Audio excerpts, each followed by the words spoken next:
തിരുവോണ പുലർച്ചയ്ക്ക് മുൻപ് പടിക്കലെ കളത്തിലേക്ക് മാവേലിയെ വരവേറ്റിയിരുത്തണം.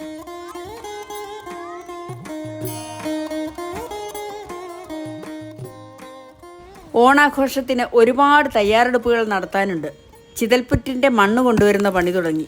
ചിതലില്ലാത്ത ഒരു ചിതൽപുറ്റ് കണ്ടെത്തി അലവാങ്കുകൊണ്ട് ശക്തമായി കുത്തിയാണ് പൊട്ടിച്ചത്. ചിതലൊരു വമ്പനല്ല, തീരെ കുഞ്ഞൻ. പക്ഷേ അവരുടെ കൊട്ടാരം തകർക്കാൻ അത്ര എളുപ്പമല്ല. വെറും മണ്ണുകൊണ്ട് മാത്രം കെട്ടിപ്പൊക്കിയ കൊട്ടാരം. മണ്ണും വെള്ളവും ഉമിനീരും കുഴച്ച് വായിൽ കൊള്ളാവുന്ന വലിപ്പമുള്ള കുഞ്ഞിഷ്ടികകൾ ഉണ്ടാക്കി അതുകൊണ്ടുണ്ടാക്കിയ അതിശക്തമായ കൊട്ടാരം. മഴയ്ക്കും കാറ്റിനും ഒന്നും തകർത്ത് കളയാനാകാത്ത പണി. പൊട്ടിയ കട്ടകൾ കുട്ടയിലിട്ടു. കുട്ട നിറഞ്ഞു. കുട്ടയും അലവാങ്കും വണ്ടിയിൽ വെച്ചു. അത്രയും ഗുണമുള്ള മണ്ണായതുകൊണ്ടാണ് വീടിൻ്റെ ചുവരിൻ്റെയും അടുപ്പിൻ്റെയും ഒക്കെ അറ്റകുറ്റപ്പണികൾക്കും ഓണത്തപ്പനെ ഉണ്ടാക്കാനും ചിതൽപുറ്റിൻ്റെ മണ്ണെടുക്കാൻ ഞങ്ങൾ തീരുമാനിച്ചത്.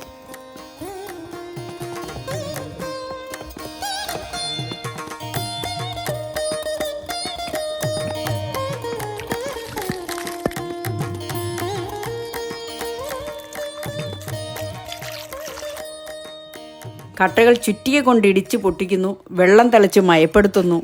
ഉലക്ക പോലൊരു കഴ കൊണ്ട് ഇടിക്കുന്നു.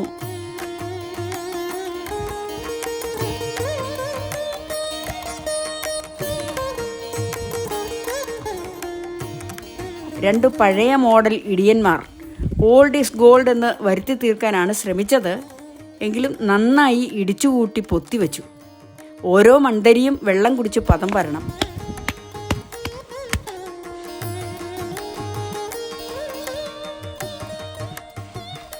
അടകല്ലിൽ ഒരു ഓട് കഷ്ണം വെച്ചു.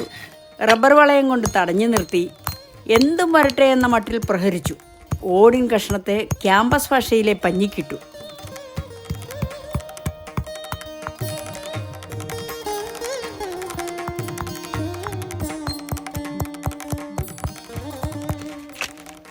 അപ്പോഴേക്കും പ്ലാവിലെത്തി. ചിരട്ടയിലേക്ക് അത് തോണ്ടിയിട്ടു.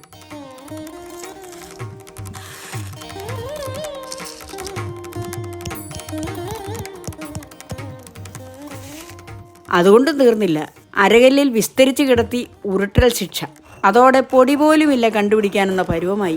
ഓട്ടിൻ കഷ്ണമായിരുന്നു എന്നതിന് തെളിവ് ഏതുമില്ല. നല്ലൊരു പാത്രത്തിലേക്ക് അത് മാറ്റി.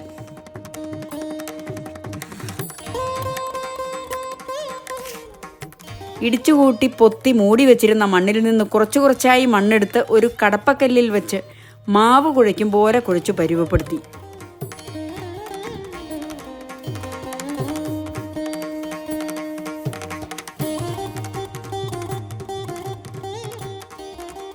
ഓണാഘോഷത്തിന് ഒരുപാട് തയ്യാറെടുപ്പുകൾ നടത്താനുണ്ട്.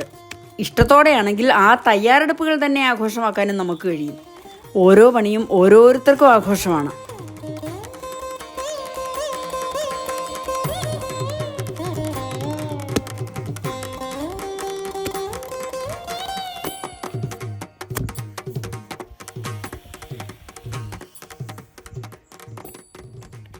മിനുക്കി വശങ്ങൾ മനോഹരമാക്കി.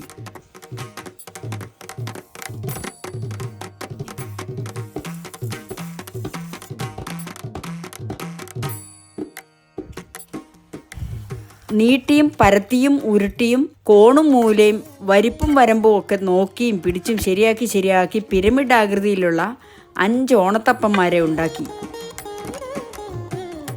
കുപ്പിയുടെ വായ്ഭാഗം കൊണ്ട് അച്ചുകുത്തി തണലത്തുണക്കി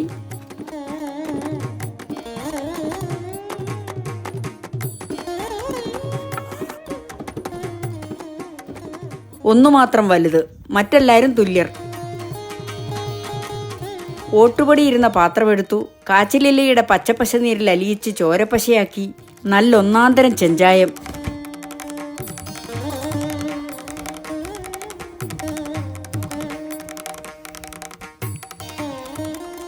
ഒരു നല്ല ബ്രഷുമായി വിഷ്ണു എത്തി ഓണത്തപ്പന്മാരെ ചുവന്ന സുന്ദരന്മാരാക്കി.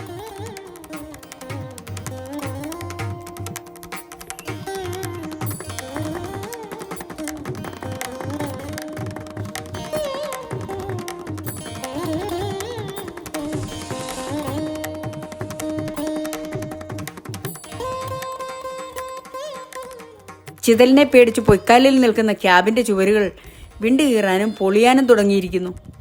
വിള്ളലടയ്ക്കാനും പദം വന്ന ഈ മണ്ണാണ് വേണ്ടത്.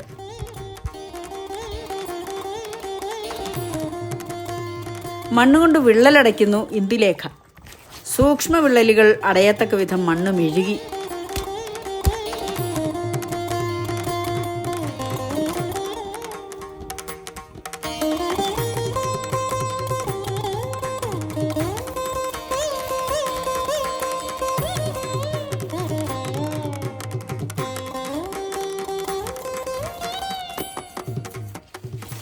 മണ്ണ് മെഴുകിയതിനു പുറമെ വിഷ്ണുവും കണ്ണകിയും കൂടി ചാണകം മെഴുകി ചുമരുകൾ സുന്ദരമാക്കി. ഒരു കൂട്ടർ ആജ്ഞാപിക്കാനും ഒരു കൂട്ടർ അധ്വാനിക്കാനും എന്ന പ്രത്യയശാസ്ത്രം ഇവിടെ വിലപ്പോവില്ല. ജോലികളിലെ ഉയർച്ച താഴ്ചകളും ലിംഗഭേദവും ഒന്നും ഇവിടെ വിലപ്പോവില്ല. അതുകൊണ്ടാണ് ഏതു പണിയും ആഘോഷത്തിൻ്റെ സന്തോഷത്തോടെ ലാഘവത്തോടെ ചെയ്യാൻ കഴിയുന്നത്. എത്ര കഠിനമായ അധ്വാനത്തിനിടയിലും സന്തോഷം പൂത്തുലഞ്ഞ അന്തരീക്ഷം സൃഷ്ടിക്കാൻ കഴിയുന്നത്.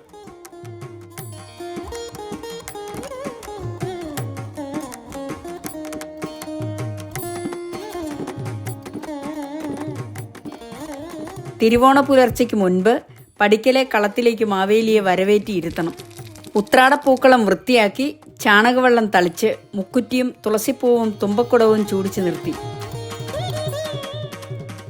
ഇതുമായി ബന്ധപ്പെട്ട ചടങ്ങുകൾക്കും പ്രാദേശികമായി ഏറെ വ്യത്യാസങ്ങളുണ്ട്. ഇടുക്കിയിൽ ചെയ്തിരുന്ന ഒരു സമ്പ്രദായമാണ് ഇന്നിവിടെ ചെയ്യുന്നത്. ഇതൊക്കെ ഇങ്ങനെ തന്നെ ചെയ്യണമെന്നാണോ എന്ന് ചോദിച്ചാൽ അല്ല എന്ന് തന്നെ മറുപടി.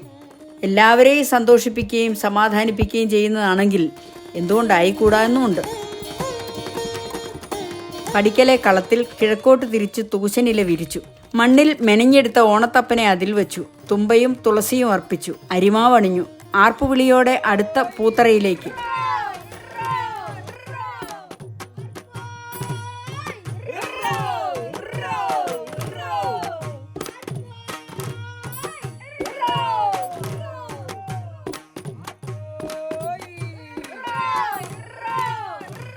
അവിടെയും നാക്കില വിരിച്ചു. ഓണത്തപ്പനെ പ്രതിഷ്ഠിച്ചു. തുമ്പക്കുടവും തുളസിപ്പൂവും അർപ്പിച്ചു. അരിമാവെഴുതി മാവേലിയെ സ്വീകരിച്ചിരുത്തി.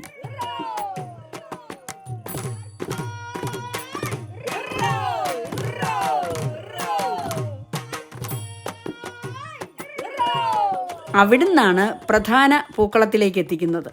ആർപ്പുവിളികളോടെ നിറനിലവിളക്കിൻ്റെ അകമ്പടിയോടെ അരിമാവെഴുതിയ വഴിയിലൂടെ പ്രധാന പൂത്തറയിൽ വിരിച്ചിരുന്ന നാക്കിലയിൽ ഇരുത്തി.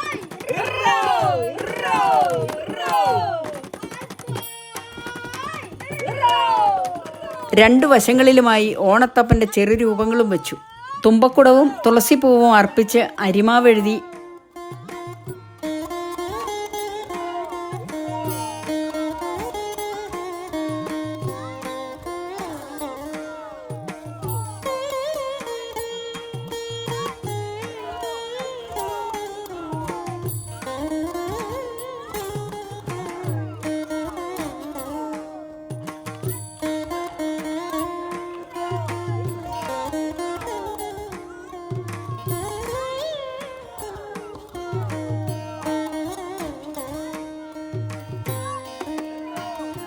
മറ്റൊരു നാക്കിലയിൽ സൂര്യൻ്റെയും ചന്ദ്രൻ്റെയും ആകൃതിയിൽ ഉപ്പും മധുരവും ചേർക്കാതെ അരിമാവ് കൊണ്ട് ചുട്ടെടുത്ത അട നേദിച്ചു. വില്ലുകുലച്ച് ആ അടകൾ എടുക്കണം. മുത്തച്ഛൻ തത്സമയം ഉണ്ടാക്കിയെടുത്തതായിരുന്നു ആ ഓടംകൊല്ലി അമ്പും വില്ലും.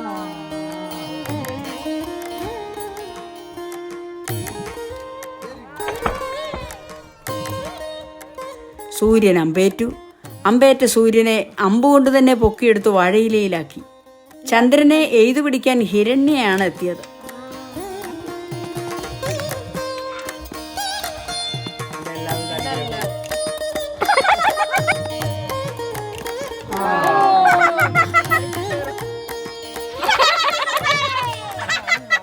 ചന്ദ്രനെയും വാഴയിലയിലാക്കി. എയ്തെടുത്ത സൂര്യനെയും ചന്ദ്രനെയും കൂട്ടിയാണ് മാവേലിയെ അകത്തേക്ക് വരവേൽക്കുന്നത്.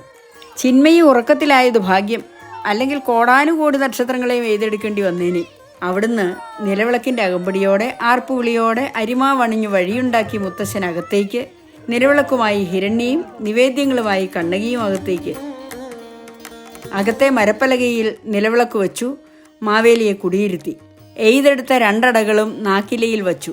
ചക്കപ്പഴവും തേങ്ങയും ശർക്കരയും അരിമാവും ചേർത്തുണ്ടാക്കി പുഴുങ്ങിയെടുത്ത അടയും ഒപ്പം വെച്ചു. വാതിൽക്കൽ തിങ്ങി ഞെരുങ്ങി ഭക്തജനങ്ങൾ. അതോ അടക്കൊതിയരോ? നേദിച്ച അടയുടെ കാര്യം തീരുമാനമായി. കാച്ചിലിൻ്റെ ഇല അരച്ചു ചേർത്ത അരിമാവാണ് അണിയാൻ ഉപയോഗിച്ചത്. അതേ അരിമാവിൽ കൈപ്പത്തി മുക്കി ചാണകം മെഴുകി ഭംഗിയാക്കിയ ക്യാബിൻ്റെ ഭിത്തിയിൽ പതിപ്പിച്ചു. എല്ലാവരുടെയും കൈപ്പാട് ഭിത്തിയിൽ നിരന്നു.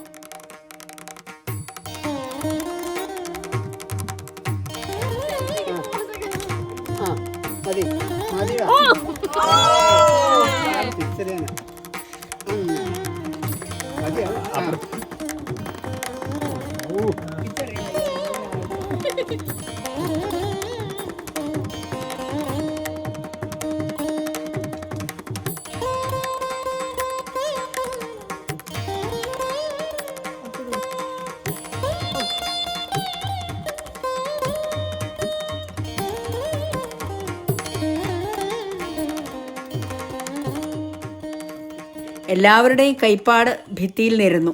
ഏറ്റവും കുഞ്ഞു കൈയുമായ ഒരാൾ ഉറക്കമുണർന്നു വരുമ്പോഴേക്കും മറ്റു കൈപ്പാടുകൾ ഉണങ്ങി വെളുത്തിരുന്നു.